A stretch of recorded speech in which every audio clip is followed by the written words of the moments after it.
Good evening, dear students. Today our topic is internal resistance, electromotive force, and terminal potential difference of a cell. Dear students, आज का हमारा topic है internal resistance, दूसरा है electromotive force और third है हमारे पास कि टर्मिनल पोटेंशियल डिफरेंस किसी सेल का। ये तीन टर्म्स क्या होते हैं इसको हम समझेंगे आज, ठीक है। तो वन बाय वन हम इसको समझते जाते हैं, ठीक है। सबसे पहले हम समझेंगे electromotive force. What is electromotive force? Electromotive force is the potential difference between two electrodes of a cell when circuit is open, और we can say it when there is no current drawn from the cell, ठीक है।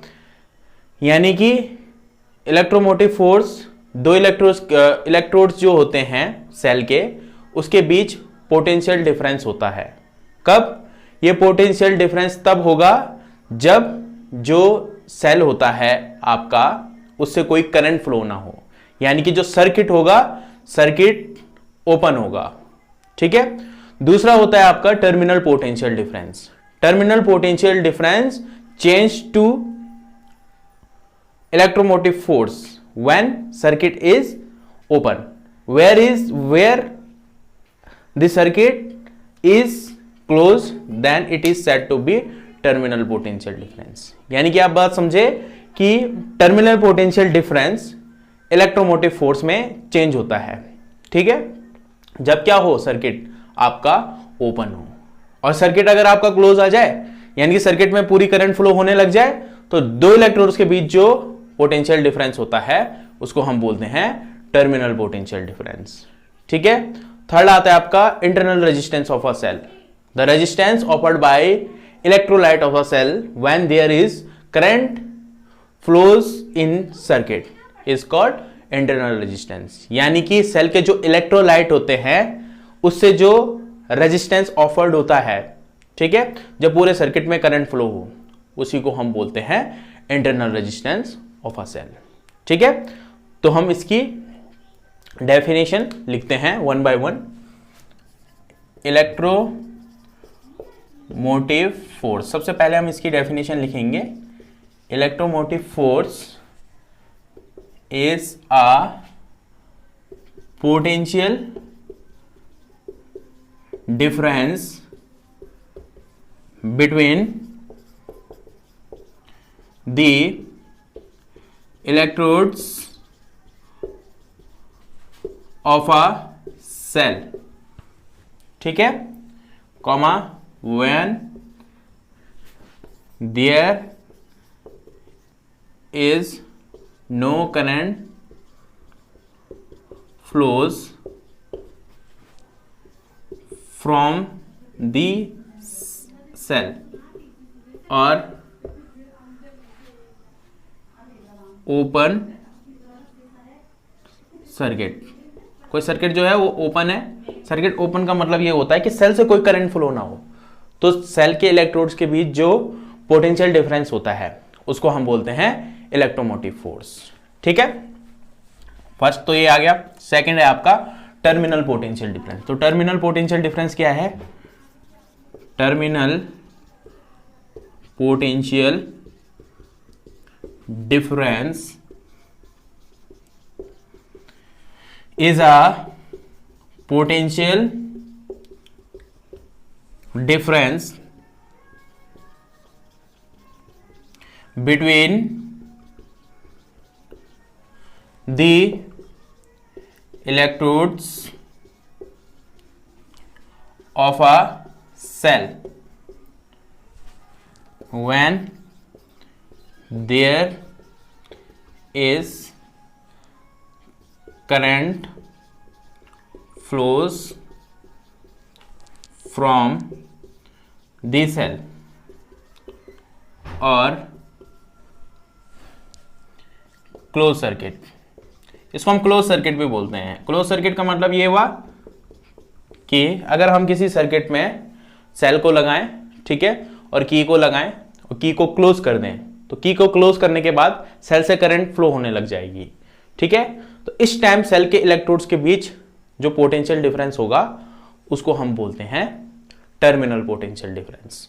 ठीक है, electromotive force is denoted by E, इसको हम ई से denote करते हैं। ठीक है, या इस सिंबल से भी आप इसको डिनोट कर सकते हो। ठीक है, या ई से डिनोट करना चाहते हो तो इससे डिनोट कर लो। ठीक है, और जो आपका टर्मिनल पोटेंशियल डिफरेंस होता है उसको हम वी से डिनोट करते हैं। ठीक है, तो इलेक्ट्रोमोटिव फोर्स आपका डिनोट हो गया ई से, और टर्मिनल पोटेंशियल डिफरेंस जो होता है उसको हम डिनोट करते हैं वी से। ठीक है, थर्ड टर्म हमारे पास एक और है यहां पर, इंटरनल रेजिस्टेंस। ठीक है,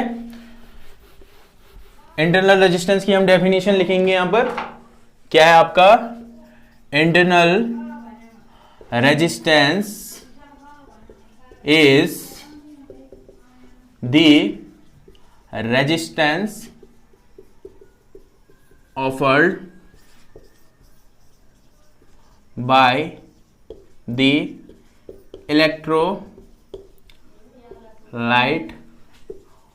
electrolytes of a cell when there is a current flows from the cell। ठीक है, तो अगर सेल से करंट फ्लो होने लग जाए तो जो आपका सेल होता है उसके जो इलेक्ट्रोलाइट्स होते हैं वो जो रेजिस्टेंस ऑफर्ड करवाते हैं उसी को हम बोलते हैं इंटरनल रेजिस्टेंस। ठीक है, इसको स्मॉल आर से डिनोट किया जाता है। ठीक है, तो इतना इसमें आ गया। इसके बाद हम तीनों में रिलेशन निकालते हैं। तीनों में एक रिलेशन होता है,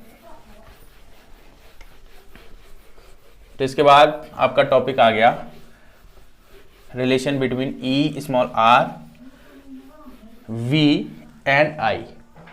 ठीक है, करंट। ठीक है, तो जैसे ये सेल है, इसको हमने की से जोड़ा, यहां पर हमने लगा दिया external register. Okay, this is denoted by capital R and the electromotive force of a cell is denoted by E. Okay, the internal resistance of a cell is denoted by small r and key K is denoted by K. Okay, and there is a voltmeter applied across the terminals of a cell। ठीक है, हमने एक हमने एक volt meter लगा दिया यहां पर, ये क्या करेगा, इसका वोल्टेज मेजरमेंट करेगा। ठीक है, जब हम इसको क्लोज करेंगे पूरे सर्किट में करंट फ्लो होने लग जाएगी, पॉजिटिव से नेगेटिव टर्मिनल की तरफ होती है करंट की डायरेक्शन। ठीक है, अगर हम यहां पर जो है आपका इसका वोल्टेज चेक करें, ठीक है, तो ये वोल्टेज जो होगा वो हमेशा ई से कम आएगा। ठीक है, तो इसकी जो वैल्यू होगी V की वो होगी आपकी A minus I are. Equation number first, इसमें इक्वेशन नंबर फर्स्ट बन गई।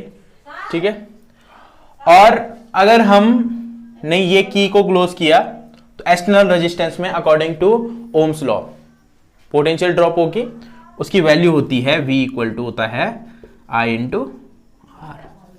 This is equation number 2. We can combine equation number 1 and equation number 2, so we get a single equation. Okay, so combining equation number 1 and 2, 1 और 2 को हम combine करेंगे तो कितना आ जाएगा, E minus I R equal to I R. ठीक है, तो E इक्वल टू कितना आ गया, I R plus I R, तो E equal to I R plus small R and I equal to E upon small R plus capital R. ठीक है, तो ये जो होता है ये रिक्वायर्ड रिलेशन होता है। ठीक है, किस किस में, E में, स्मॉल आर में, कैपिटल आर में और I में। ठीक है, तो ये हमारा रिक्वायर्ड रिलेशन है। ठीक है, इसके बाद हम एक क्वेश्चन यहां पर डिस्कस करते हैं जो आपकी बुक है एनसीईआरटी उसका क्वेश्चन नंबर 3.2, उससे हम इसको समझेंगे कि कैसे हम इस फॉर्मूले की हेल्प यहां पर लेंगे। ठीक है, so we have question number 3.2 of NCERT book. Okay, तो इसको मैं आपको पढ़ के सुना लूं कि ये क्वेश्चन क्या है।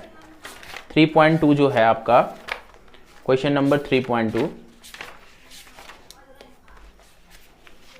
ये जो है इसमें क्या पूछा गया है। इसमें बोल रहा है a battery of EMF 10 volt. हमारे पास ईएमएफ की वैल्यू गिवन है और ये है 10 वोल्ट। ठीक है, और इसके बाद ये बोल रहा है and internal resistance 3 ohm is connected to a resistor. और इसका अगर इंटरनल रेजिस्टेंस जो है आपका वो 3 ओम है, ये कनेक्टेड है किसी रजिस्टर से। ठीक है, अब इसके बाद बोल रहा है कि if the current in the circuit is 0.5 ampere, comma what is the resistance of the register. अगर I की वैल्यू जो है करंट की वैल्यू वो 0.5 एम्पियर हो जाए, ठीक है, तो रजिस्टर की वैल्यू कितनी होगी कि रजिस्टर का रेजिस्टेंस जो होगा इसको हम कैपिटल R से डिनोट करेंगे।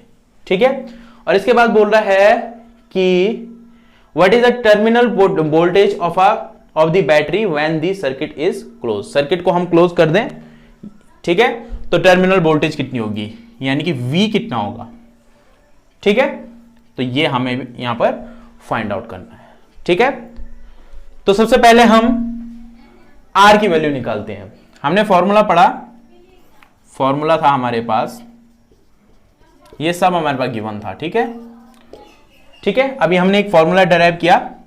I जो होता है वो E upon small r plus capital R के बराबर होता है। ठीक, तो कैपिटल R की वैल्यू निकालनी है, तो I की वैल्यू रखो 0.5 इक्वल टू E की value 10 divide by small r की 3 प्लस कैपिटल R। तो यहां से कैपिटल R की वैल्यू आ जाएगी। ठीक है, तो ये हो जाएगा, इसका मल्टीप्लाई करेंगे यहां क्रॉस मल्टीप्लिकेशन, तो ये हो जाएगा 1.5 प्लस 0.5 R इक्वल टू 10। ठीक है, इतना आ गया 0.5 R इक्वल टू आ गया आपका 10 माइनस 1.5। ठीक है, तो 0.5 R की वैल्यू कितनी आ गई, ये आ गई आपकी 8.5।